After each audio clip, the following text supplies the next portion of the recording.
Alhamdulillahi Rabbil Alamin. Alhamdulillahilladzi an'ama alaina bi ni'matil iman wal islam. Assalatu wassalamu ala nabiyyina Muhammadin wa ala alihi wa ashabihi wa man tabi'ahu bi ihsan ila yaumid dawam. Amma ba'du. Dumateng para bapak ibu, para jamaah semuanya, mari kita awali dengan membaca ta'awudz dan basmalah bersama-sama. A'udzu billahi minasy syaithanir rajim. Bismillahirrahmanirrahim. Yang kita kemarin sampai pada membasuh tangan ya. Jadi membasuh tangan. Jadi kalau di dalam Al-Quran itu memang kata-katanya faghsilu. A'udzubillahi minasyaitonirrajim. Ya ayyuhalladzina amanu idza qumtum ila sholati faghsilu wujuhakum ya, maka basuh wa aydikum ya, dan tangan. Tapi kalau sampai kepala nanti wamsahu, usaplah kepala. Jadi memang wajah, tangan itu dicuci, tetapi kalau kepala wamsahu cukup diusap. Kita kemarin sampai halaman 40 kalau di fotokopi itu ya, yang paling atas. Kita ulangi sedikit dari tangan itu. Tsumma yaghsilu yadayhi minal mirfaqaini tsalatan wa yuharrikul khatima wa yutilul ghurrata. Tsumma yaghsilu yadayhi minal mirfaqaini tsalatan, kemudian membasuh kedua tangannya ya, dari dua siku 3 kali. Wa yuharrikul khatima, dan digerak-gerakkan menuju ujung. Wa yutilul ghurrata, dan memanjangkan huruf-huruf itu daerah yang dicuci. Jadi sebaiknya jangan dipas sekali, tetapi dilebihkan sedikit ya, karena khawatir ya daripada kurang.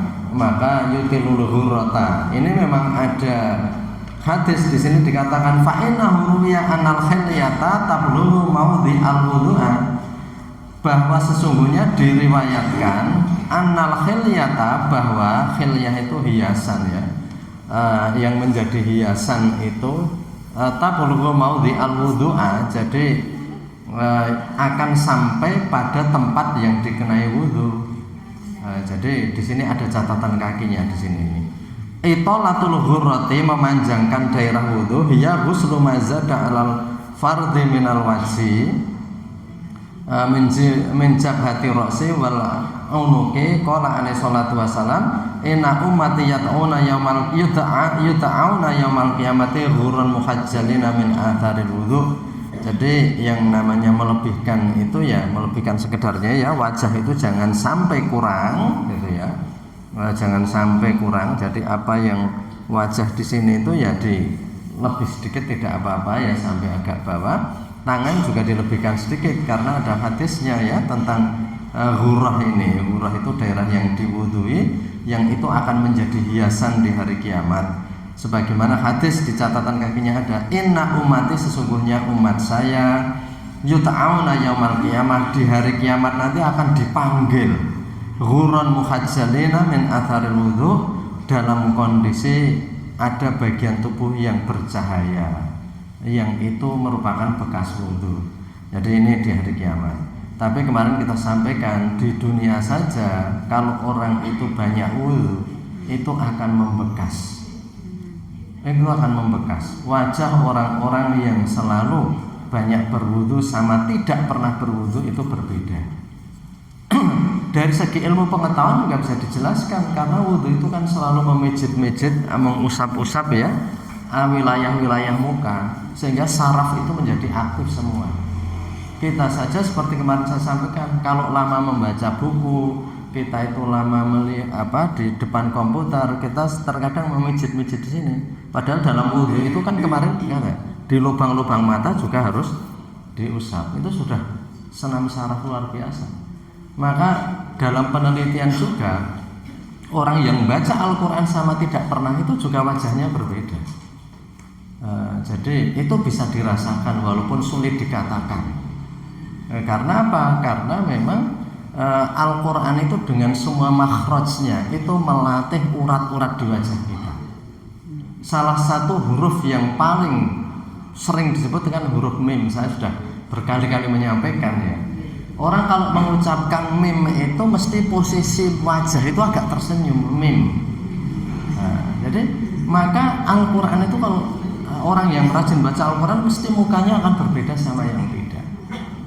Banyak di wudhu itu akan berbeda. Itu belum masalah bersihnya ya.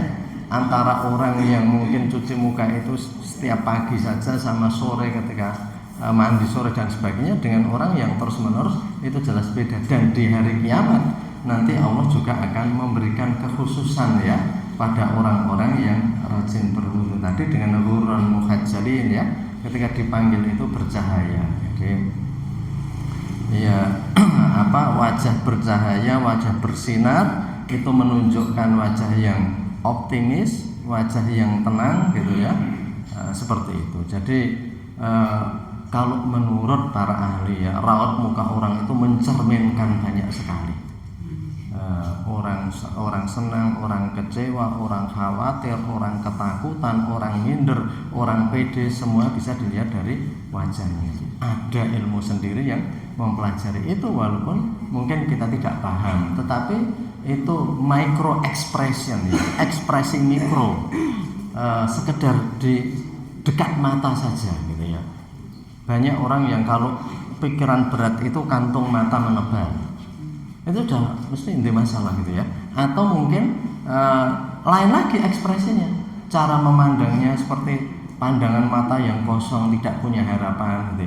Itu semua mencerminkan. Jadi maka Islam itu disuruh banyak tersenyum ya, karena tersenyum itu akan merubah gitu. Kalau dalam penelitian memperbanyak hormon ya, hormon-hormon yang memberikan ini daya tahan tubuh. Maka Nabi mengatakan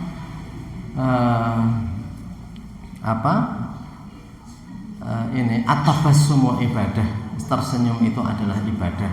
Atau hadis Nabi yang mengatakan la tahqirana minal ma'rufi syai'an walau antalqa akhaka biwajhin talqin. Kalian jangan meremehkan suatu kebaikan sedikit apapun, walaupun kebaikan itu hanya berupa kamu ketemu saudaramu dengan muka yang berseri-seri ya. Jadi dengan muka yang berseri-seri itu sudah seperti jadi. Kembali ke tadi, menjadi ini ghurran muhajjalin ya, nanti area wudhu atau wilayah-wilayah yang diwudhu di hari kiamat itu akan bersinar. Tapi sebenarnya sejak di dunia sudah nampak ya, ciri-ciri itu sudah nampak. Tadi dulu saya di pondok pun katanya tukang becak itu sudah tahu kalau menawari orang mau ke pondok tidak, karena anak-anak dari pondok itu beda sama anak-anak yang tidak. Itu menurut pemahaman tukang becak. Jadi dia sudah bisa menebak, oh ini cah pondok, ini bukan. Ya karena apa? Kebiasaan itu akan membentuk kita, dan perilaku berbeda. Maka nggak usah di akhirat, orang-orang yang jahat, yang fujur ya, orang-orang yang jahat sama orang-orang yang baik itu juga sudah kelihatan. Semakin banyak ilmu pengetahuan nanti akan semakin menunjukkan. Saya dulu pernah menceritakan penelitian tentang bahwa orang yang selama 30 hari ini di Amerika ya, dilakukan di Amerika. Selama 30 hari suruh mengucapkan hal-hal yang buruk tiap hari, sama yang selama 30 hari disuruh mengucapkan hal-hal yang baik, maka diteliti oleh sekitar 100 orang tanpa diberitahu ini yang mengucapkan buruk atau baik. Penilaiannya berapa? 95% ya, sekitar 95% tepat menebak bahwa ini orang yang tidak baik, bahwa ini yang baik.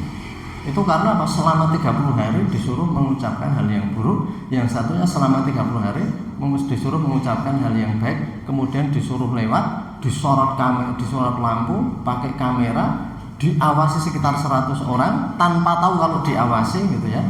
Yang terbiasa berbuat buruk itu suruh pakai jas, pakai dasi dan macam-macam, pokoknya tampilan luarnya, tapi tetap kelihatan. 95% akurat para penilai menebak bahwa ini orang-orang yang biasa melakukan atau mengucapkan hal-hal yang tidak baik. Tapi itu karena penelitian, memang disuruh mengucapkan hal-hal yang enggak baik. Jadi apalagi kita seumur hidup beribadah, jelas berbeda gitu ya. Nah ini maka hari kiamat itu ya kalau itu dibedakan sudah bukan aneh lagi, wong di dunia saja dengan berbagai ilmu pengetahuan nanti bisa ngecek kok, bisa ngecek. Jadi ya itulah, ilmu itu semakin maju, tabir semakin terbuka. Maka orang semakin banyak ilmu, semakin bisa membaca sesuatu. Bagi yang tidak berilmu, ujian besok pagi itu gelap semua. Tapi bagi yang berilmu bisa membatasi, ini bab ini sampai ini semua sudah saya hafal, nggak mungkin saya nggak bisa menjawab. Bagi anak yang nggak pernah belajar, budak ya, dia ujian ini sesuatu yang sulit diramalkan gitu. Tapi gurunya sudah bilang bahannya dari buku ini gitu ya. Jadi kembali ke tadi ya, yutilul hurata. Jadi kemudian wayakulu dan berdoa ya fa innahu ruwiya anal khilyata tablu sudah ya. Wayabda'u bil yumna, dimulai dengan yang kanan, kemudian berdoa. Ini sekali lagi ya, doanya ini tidak didapati hadisnya. Jadi itu seperti ya harapan doa. Nanti di bawah Imam Nawawi juga menjelaskan ya. Menurut Imam Nawawi yang menyusun Riyadhus Shalihin, doa anggota wudhu itu tidak dari Nabi, tapi dari ulama salaf. Seperti yang saya kemarin nyontohkan ini biar jelas gitu ya. Jadi sesuatu yang tidak wajib dari Nabi itu dikatakan tidak wajib dari Nabi, tapi itu ya panjenengan bisa saja batin dan memohon doa itu. Seperti jenengan mau mencangkul bismillah muga-muga lemah iki berkah subur, itu kan doanya sendiri. Jadi masing-masing banyak-banyak berdoa kepada Allah dengan caranya sendiri. Wa yaqulu, ini kalau menurut Imam Ghazali, Allahumma atini kitabi biyamini, ya Allah berikanlah besok kitab catatan saya itu dari sebelah kanan. Wa hasibni hisaban yasira, dan hisablah saya dengan hisab yang ringan. Karena hisab itu berat. Dan manusia menjelang hisab itu seperti orang hari ini kalau mau dites. Jadi dikatakan itu wala tukhzini yauma yub'atsun, jangan engkau hinakan, jangan engkau sedihkan. Orang-orang itu menanti hisab itu dengan sedih dan hina. Jadi apalagi yang jelas buruk ya, seperti orang yang tadi saya katakan, orang yang nggak belajar begitu mau dites itu sangat terhina. Maka doanya itu wala tukhzini yauma yub'atsun yauma la yanfa'u malun wala banun, ya Allah jangan engkau buat saya itu ngrantes atau terhina pada hari kebangkitan, ketika orang-orang yang tidak baik itu semuanya menunduk dengan penuh ketakutan. Jadi ya ini semoga ini berdoanya wa hasibni hisaban yasira, berikan kitab itu dari sisi kanan, ya Allah berikanlah kitab saya dari sisi kanan. Itu tanda kebaikan itu dari sisi kanan gitu ya. Wa yaqulu inda ghusli simal, dan mengatakan ketika mencuci tangan yang kiri tadi membasuh, Allahumma inni a'udzubika min aitu'tini kitabi bisimali, ya Allah aku berlindung kepadamu dari engkau berikan kitab saya dari sisi kiri, au min wara'i dhahri, atau dari belakang punggung saya. Itu sudah ciri-ciri yang buruk karena dari kiri atau dari punggung ya. Jadi itu dalam Islam memang kanan dan kiri itu sudah menunjukkan kanan itu baik ashabul yamin, kalau kiri ashabus shimal ya, orang-orang kiri. Orang Jawa ya sudah mengikuti apa yang dikatakan Al-Quran walaupun tidak pakai bahasa Arab. Jadi artinya wong kok seneng tumindak kiwa gitu ya. Jadi itu artinya tumindak yang tidak baik ya. Dikiwake itu ya diremehkan, dihinakan, tidak diperhatikan gitu ya. Jadi yang kanan itu yang bagus. Nah, itu ya membasuh tangan begitu. Tsumma yasta'abu ra'sahu bil maski bi ayyabula yadayhi wa yalsiqa ru'usa asabi'il yumna bil yusra. Nah, ini kemudian yasta'abu, kemudian ini mengusap menyeluruhkan kepalanya bil maski, dengan diusap. Jadi wamsahu birusikum, usaplah kepalamu, bukan basuhlah ya. Jadi cuman mengusap saja. Jadi air kemudian umpamanya diteteske juga enggak apa-apa, kemudian diusapkan. Jadi Allah juga maha adil ya. Kalau itu dikebyurkan itu akan berat bagaimana, apalagi orang-orang putri gitu ya. Habis itu dikerudungi dan sebagainya. Jadi Allah maha preso terhadap apa yang dirasakan hambanya. Jadi itu diusap. Diusap itu ya kalau orang-orang Arab di suasana panas mungkin nggak hanya diusap, sisan digebyur. Karena memang itu mendinginkan sesuatu ya. Diusap itu biar dingin lagi. Jadi kekuatan air atau misteri air itu memang luar biasa ya. Jadi air itu bisa, kita marah saja kan disuruh berwudu untuk meluruhkan itu ya. Jadi kemudian air juga bisa menjadi penghantar molekul-molekul baik, seperti yang pernah kita sampaikan ya, penelitian orang Jepang tadi bahwa air yang didekatkan dengan doa-doa menjadi molekulnya berbentuk diamond ya, menjadi kristal-kristal permata yang sangat bagus, sangat teratur. Jadi kemudian maskuroksi ayabul ayadai wayalsiko, jadi dibasahi, kemudian ditempelkan ya, ru'usa asabi'il yumna bil yusra. Jadi ini jadi induk dari jari-jari, jadi telunjuk ini ya, wayadhuha ala maqdami ra'si. Jadi yalsiko itu menempelkan, jadi ini ditempelkan masuk ya, sudah seperti kita lakukan biasanya. Gini ya induknya, bi ayabula yadai wa yalsiko ru'usa asabi. Jadi ibu jari ya, ru'us itu kepala dari jari-jari.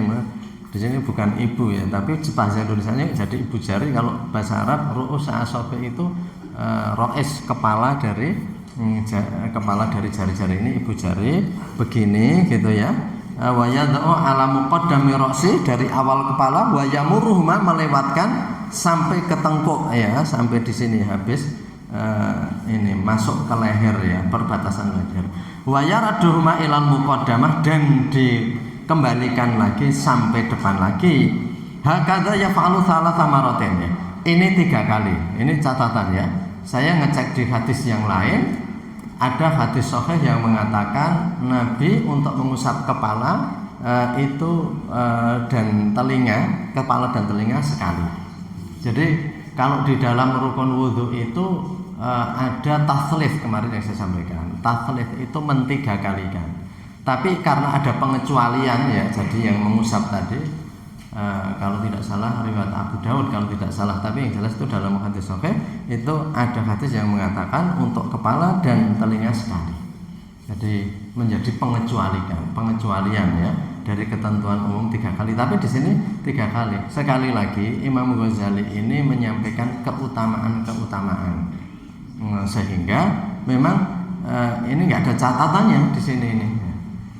Jadi ini kita pentingnya membaca itu tidak hanya satu gitu ya. Kitab itu banyak sekali, dan pengarang atau musonif, penulis itu juga banyak. Karena itu kita ya penting mengecek itu. Jadi itu ya. Jadi ada hadis yang menyatakan 1 kali. Tapi di sini dikatakan 3 kali.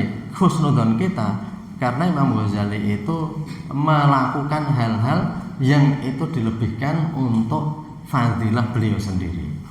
Karena itu ya, kalaupun mau mengikuti harus menyadari bahwa itu bukan yang kewajibannya gitu. Bukan kewajibannya, asal tidak berlebih-lebihan gitu ya. Nanti berlebih-lebihan disebutkan di belakang. Jadi itu hadza yaf'alu wa yaqulu Allahumma ghasyini, seperti doanya ini yang tidak ada di taskhihnya ini.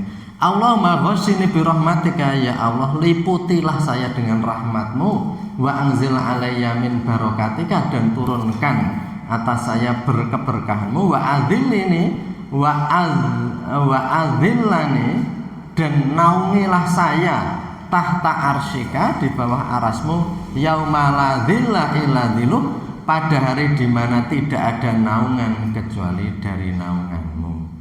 Jadi ya karena ini kepala di atas sendiri, doanya Imam Ghazali itu ngajarkannya, ya Allah naungilah saya, panjenengan paringi kula niku eyop-eyop saking aras panjenengan pada hari di mana enggak ada lagi eyop-eyop ketika itu. Jadi setiap gerakan kalau beliau itu ada batin ruhaninya ya. Jadi sehingga wudhu itu tidak semata-mata itu, tetapi ada permohonan seperti itu. Jadi ini agar wudhu kita bukan hanya pekerjaan jasad, tapi ini juga perbuatan ruh.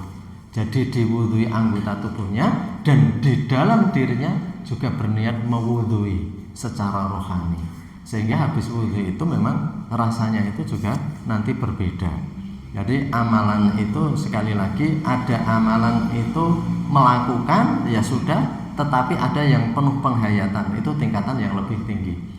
Maka yang sering terkenal kalau dari Imam Ghazali itu ya besok kita insya Allah ketemu, itu ada saumul awam, saumul khawas, saumul khawasil khawas. Bagi khawasil khawas yang namanya ngreneng orang itu sudah batal puasanya. Kalau orang umum kan ngrenengnya mengerai untuk ganjaran, sholatnya tetap sah. Tapi bagi orang khusus itu harus sudah diqadha. Puasanya harus diqadha itu karena kelasnya berbeda. Tapi kalau kelas kita itu yang ngreneng yang ini saimun ya singkon ndak ngilangi ganjaran wes gitu. Tapi kalau tingkatan tinggi itu batal. Jadi karena perbuatan itu makamnya begitu. Maka dulu saya sampaikan ya dalam surat, insya Allah dalam surat Hujurat itu yang qalatil a'rabu amana, orang-orang Arab Badui itu podo sesumbar. Amanah, kami sudah beriman.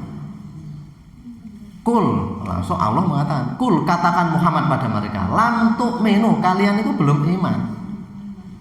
Dumeh kalian syahadat, yursu'udu, sholat, iman gitu ya. Lam tu'minu, kalian belum beriman. Walakin kulu aslamna, katakan kami baru Islam.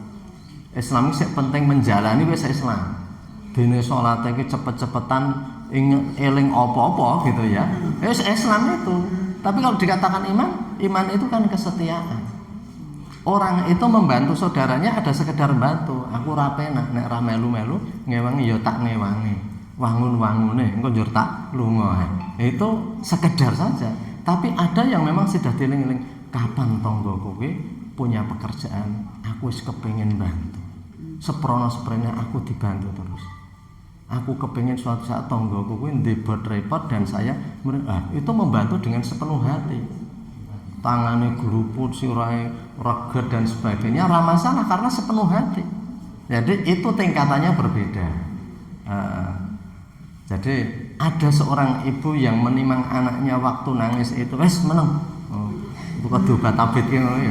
Saking ora sabar ben bocah meneng, tapi ada yang penuh kasih sayang, mungkin diambungi, nus dan sebagainya, awake dhewe ngeleh ra diurusi gitu ibunya ya. Saking ngeleh anaknya. Itu anaknya juga akan merasa kesetiaan ibu itu berbeda. Jadi ya mana yang hanya sekedar tangan, sekedar hati, maka diasuh oleh pembantu beda diasuh oleh ibunya. Karena tidak setiap pembantu itu rahimnya diliwati anak itu. Orang yang rahimnya dilewati itu punya, memang rahim itu sumber kasih sayang. Orang yang melewati rahim orang itu sudah dikasih sayangi selama 9 bulan gitu ya. Jadi itu tentu akan berbeda. Nah, maka kembali ke tadi ya. Jadi maka ketika orang Arab Badui do sesumbar seperti itu oleh Allah langsung Muhammad diomong enggak rumah usah wis hebat ya. Qalatil a'rabu amanah qul lam tu'minu, katakan kamu belum iman, walakin qulu aslamna, kamu baru Islam. Sing penting jalani wis Islam. Jalani wis Islam. Jadi itu ya. Kembali ke tadi sehingga biar kita semakin memahami kalau ada ketentuan begini, itu ya. Sambil membasuh juga ada dalam hatinya doa-doa itu. Paling tidak kalau kita ya semoga-moga dosane rontok gitu sudah ya ini ngiling-ngiling oke. Semua orang ada tingkatannya, paling tidak kita tahu ini pentingnya. Kalau panjenengan kita sering mengatakan kenapa kita harus ngaji terus, kita biar tahu walaupun belum bisa mengikuti, lebih bagus kita tahu mana yang baik walaupun kita baru mencoba mengikuti sedikit demi sedikit daripada yang tidak tahu mana yang baik sama yang tidak. Lebih bagus orang itu tahu bahwa ternyata kemajuan begitu ya daripada nggak tahu bahwa di luar itu kemajuan seperti apa. Saya sering lihat YouTube dan saya tunjukkan ke istri saya itu karena saya itu kagum kalau lihat astronot baru memperbaiki pesawat luar angkasa di luar angkasa sana kan di pandangan itu semua cuma awan. Njur kuwi nek ucul piye? Saya bilang gitu. Kalau astronotnya itu ucul kan hampa udara itu. Lek goleki piye? Nang kene mesti mulai wong ra mesti kayak bocah kayak nanti ket masuk ora mboten bakal nek ucul munggah. Mengkelinteran itu. Jadi tetapi ini para astronot yang memperbaiki Apollo yang bahasa kita dulu Apollo ya, pesawat luar angkasa itu mereka melayang seperti itu dan itu di jarak yang berbulan-bulan perjalanannya ke luar angkasa. Dan perjalanan ke luar angkasa saya pernah menyampaikan melihat ya video-video peluncuran itu kecepatan tertinggi pesawat itu 30.000 km per jam. Padahal Anyar Panarukan itu 1000 loh itu. Anyar Panarukan itu 1000. Itu nek wong mangkat Jawa Timur Jawa Barat kuwi wis suwe. Itu 1000 meter. Itu 30.000 kilometer per jam. Cepat sekali. Itu saja sampai sebulan baru terkadang sampai. Dan di sana kemudian nek rusak itu bisa memperbaiki di luarnya. Mereka melayang. Subhanallah, wong kok ana sing pinter ngono kok ning yo iso kok wong sing do bodho ya. Ya mungkin kita termasuk yang belum sampai ke sana. Wong Indonesia rumene siji-siji yo. Jumlah 260 orang yang sing tekan luar angkasa. Saya berkali-kali nyampaikan. Cuman sampai ke bulan Banyurjo itu.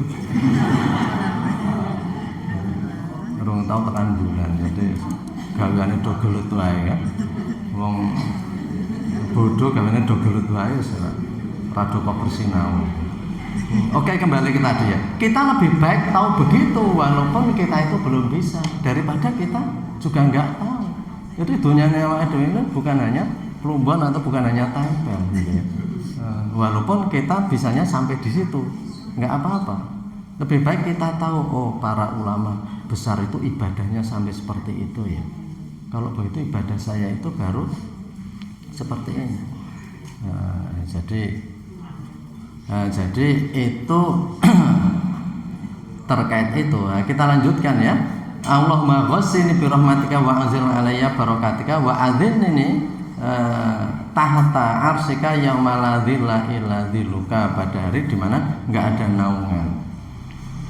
Tsumma yamsahu udhunaihi dhahirahuma wa batinahuma bima'in jadidin. Kemudian itu mengusap telinga, zahir dan batin itu bagian luar telinga sama dalamnya ini. Zahirun itu punggung ya. Jadi zahir, zahrun, zuhur satu akar kata. Jadi zahrun itu punggung itu yang zahir biasanya kan yang kelihatan orang itu bagian atasnya. Kemudian zuhur itu ketika matahari betul-betul di punggung bumi. Jadi artinya ini bahasa Arab itu mudahnya satu kata dengan kata lain bisa ditebak artinya ya, karena berkaitan. Jadi standarnya, patokannya, pattern ya, patternnya itu jelas. Kembali ke tadi. Tsumma yamsahu udhunaihi dhahirahuma wa batinahuma bima'in jadidin ya. Kalau beliau ini dengan air yang baru. Kalau kita biasanya sekaligus ya kepala sama telinga gitu ya. Di hadis itu juga memang ada yang begitu. Fayat khulam masbahataihi, memasukkan telunjuk fi samakhai udhunahi, di kedua lubang telinga, wa yudirahumai wa yudira ibhamaihi, dan kemudian ini ibu jari ini dilingkar-lingkarkan ya, ala dhahiri udhunahi, di atas luar ini. Tsumma yadhu kafai alal udhunahi istidharon ya. Jadi kemudian kalau beliau itu ditambahkan ya, meletakkan begini. Tapi intinya yang harus itu begini, dimasukkan ini. Dan ini dikatakan gitu ya, memutar-mutar. Ini saya pernah menyampaikan itu adalah pemijatan daun telinga. Awake dhewe kalau nggak wudu itu jarang loh nyempatke mijete kuping. Karena telinga, semua anggota tubuh kalau nggak digerakkan sarafnya itu akan diam. Jenengan kemawon umpaminipun apa itu entah air entah apa itu kan kita gerak-gerakkan biar nanti bisa bergerak ya. Jadi sehingga biar bening dan sebagainya ya. Ini juga intinya jangan diam. Jadi Kenapa kita disuruh bergerak olahraga itu kan intinya biar nggak diam. Dan nggak ada selama ini yang saya dengar anjuran senam yang kita itu ngurut-urut telinga kita. Tapi ini ada dalam Islam itu. Pakai air diurut-urut begini. Jadi telinga kita itu syarafnya biar juga digerakkan. Jadi luar biasa. Jadi pokoknya nggak ada ajaran Islam itu kalau dihayati betul-betul itu yang nggak ada manfaatnya. Ya nek orang itu sih memang banyak merancang sesuatu itu terkadang banyak hal yang sebenarnya fungsinya nggak penting tapi itu dilakukan atau dibuat. Tapi kalau ini telinga ini saraf telinga, saraf mata, kemudian di berbagai hal itu semuanya diberikan ya. Alal udunain istidaran wa yukarriru thalathan wa yaqulu dan berdoa Allahumma ij'alni minal ladzina yastami'unal qaula fayattabi'una ahsana Allahumma asmi'ni munadal jannati ma'al abrar. Ini beliau ini doa-doanya itu bisa tepat ini. Artinya ketika telinga itu apa ya yang harapan kita kepada Allah itu apa? Dikatakan Allahumma ja'alni minal ladzina yastami'unal qaula fayattabi'una ahsana. Ya Allah, jadikan saya termasuk orang-orang yang yastami'unal qaula fayattabi'una ahsana, mau mendengarkan berbagai kata, nasihat, informasi, fayattabi'una ahsana, dan bisa mengikuti yang terbaik. Ini sebenarnya ayat Al-Qur'an ya. Tadi saya cari karena hafal ayatnya tapi letaknya di mana? Ternyata di surat Az-Zumar, surat Az-Zumar ayat 18. Ini ada ayat begini, a'udzubillahi minasyaitonirrajim.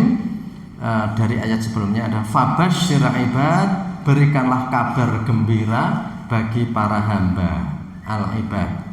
Siapa? Alladzina yastami'unal qaula fayattabi'una ahsana, yakni orang-orang yang mau mendengarkan berbagai perkataan. Ya kalau terjemahan bebasnya sekarang itu perkataan, informasi, berita. Fayattabi'una ahsanah, maka dia bisa mengikuti ahsanah yang terbaik.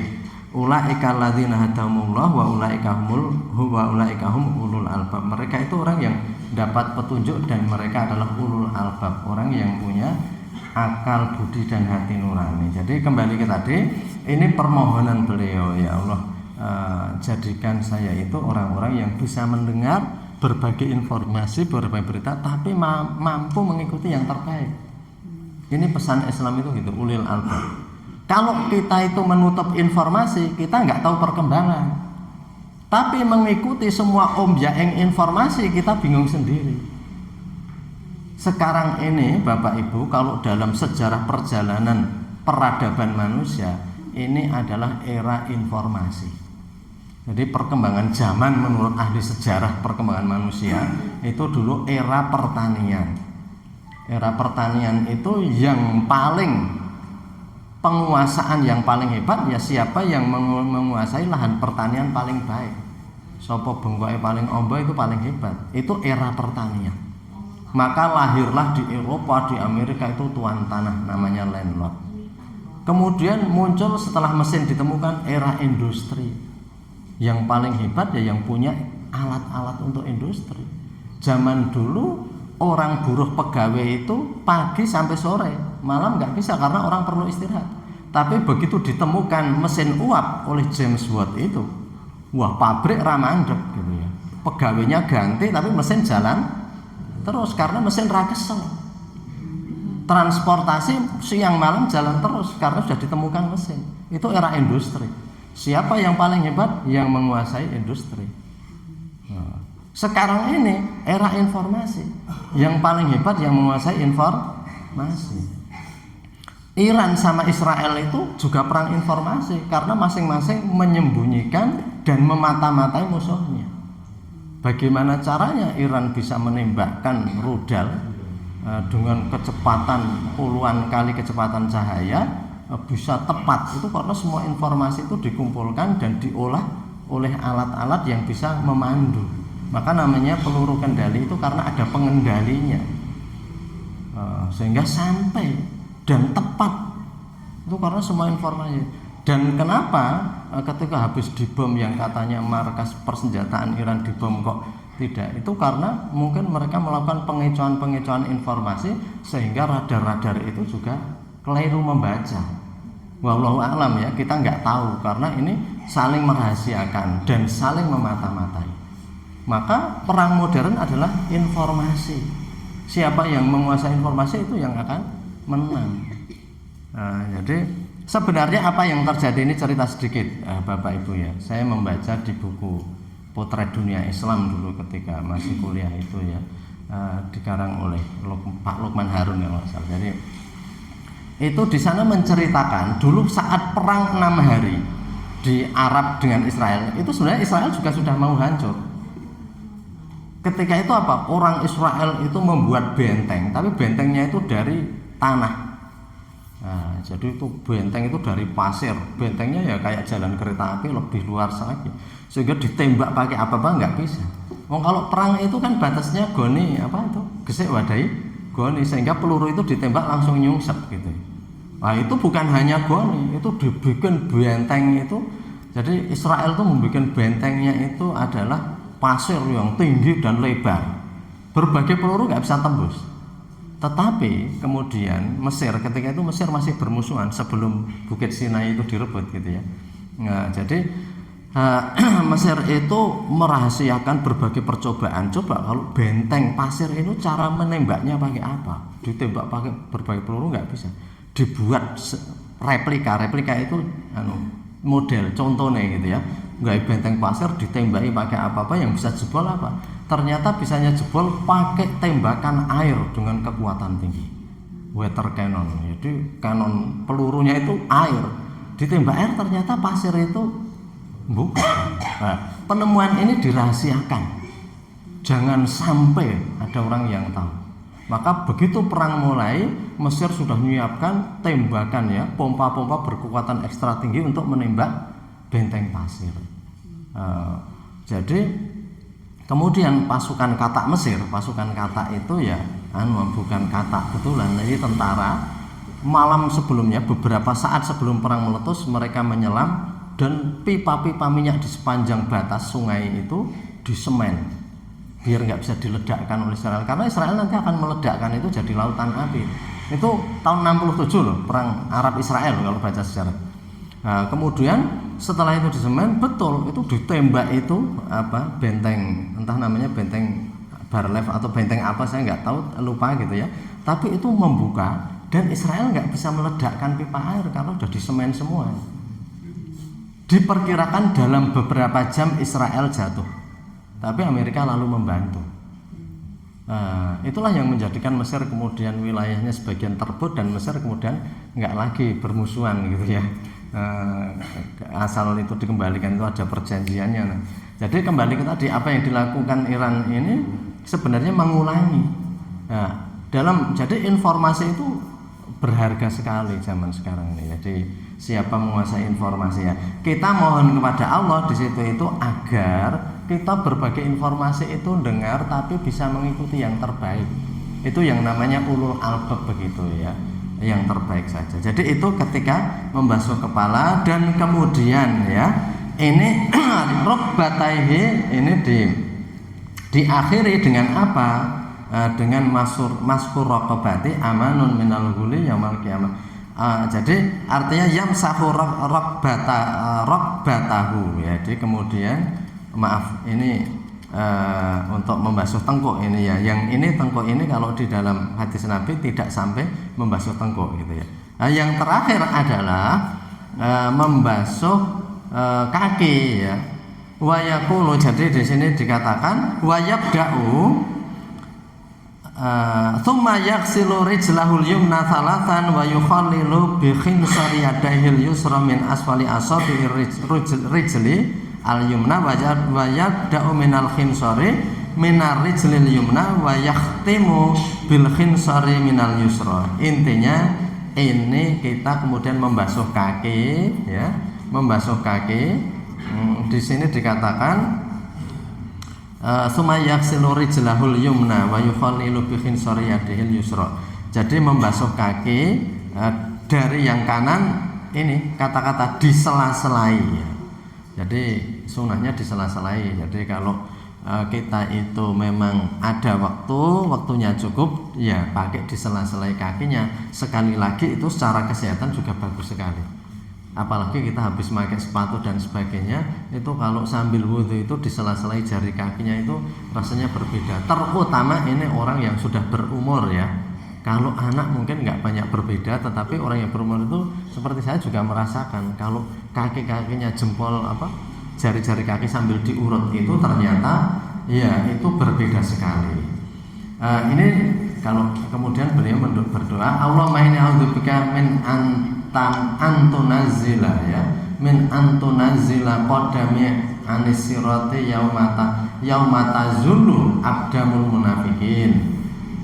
Jadi di sini dikatakan, ya Allah, aku berlindung kepadamu dari digelincirkan kaki saya sebagaimana tergelincirnya kaki-kaki orang munafik. Jadi ndongake juga agar kakinya itu tidak mudah tergelincir. Jadi itu berbagai hal seperti itu, dan kemudian diakhiri dengan berdoa. Itu di catatan kakinya ada doa lengkapnya ya.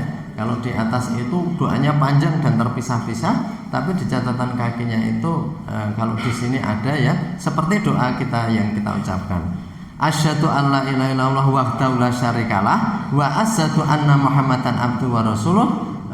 Kemudian dilanjutkan wa zada Tirmidzi, Imam Tirmidzi menambahkan Allahumma ij'alni minat tawabina waj'alni minal mutatahhirin. Jadi itu diakhiri seperti itu, dan ditutup wa yukrahu fil wudhu ayazida ala thalas, dan dibenci, dimakruhkan dalam wudhu itu ayazida ala thalas, melebihi 3 kali. Wa ayusrafil ma, karena itu berlebih-lebihan dalam air ya. Jadi intinya ya kita tetap menghemat air, jangan kemudian wudhu itu biar dur lama sekali menghabiskan air. Jadi ya itu penting, tetapi kita harus juga menghemat. Intinya begitu. Intinya jangan israf juga dalam wudhu itu. Kan ada yang kalau wudhu lama sekali dan menghabiskan air banyak ya, itu kita harus tepo seliro. Terkadang wudhu itu antrinya banyak ya, detail, tetapi kalau antrian banyak, kita orang Jawa itu punya pepatahnya. Jadi ada subosito gitu ya, ada dugo-dugo ya. Jadi artinya kita melihat antrinya banyak ya, walaupun harus mendetail, tetapi ya kita bisa empan papan ya kata orang. Jadi jangan sampai kita mengejar sunnah tetapi kemudian kita menimbulkan dosa-dosa yang lain karena antrian semua udah pada gerenengan. Kae ngare wis wudu kae kepiye? Ana sing khawatir banyune entek tak dadi masbuk. Ya, terkadang ada orang yang mengejar sunnah dengan menimbulkan dosa-dosa. Jadi kalau orang Jawa mengatakan boleh ucap apa ya? Ya boleh ucap kelangan beles. Jadi belek ya. Jadi artinya jangan kita ngejar yang sunnah itu sampai menimbulkan dosa-dosa bagi orang lain. Maka ya kalau sendiri monggo. Seperti ya yang dulu sudah kita sampaikan atau besok kita lihat, mengimami juga begitu. Kalau banyak orang juga kita harus empan papan ya. Bapak Ibu semuanya, sampai di sini pada kali ini masih kurang 5 menit, tapi karena kami ada kepentingan lain, kita cukupkan di sini. Kita besok masuk pada kaifiyatul ghusl, tata cara mandi. Mandi dalam Islam ada caranya. Subhanallah, jadi kelengkapan fikih itu begitu gitu. Mekaten para rawuh sedaya, ada khilaf kami mohon maaf. Mari kita akhiri dengan doa penutup majelis. Subhanaka Allahumma wa bihamdika asyhadu an la ilaha illa anta astaghfiruka wa atubu ilaik. Assalamualaikum warahmatullahi wabarakatuh.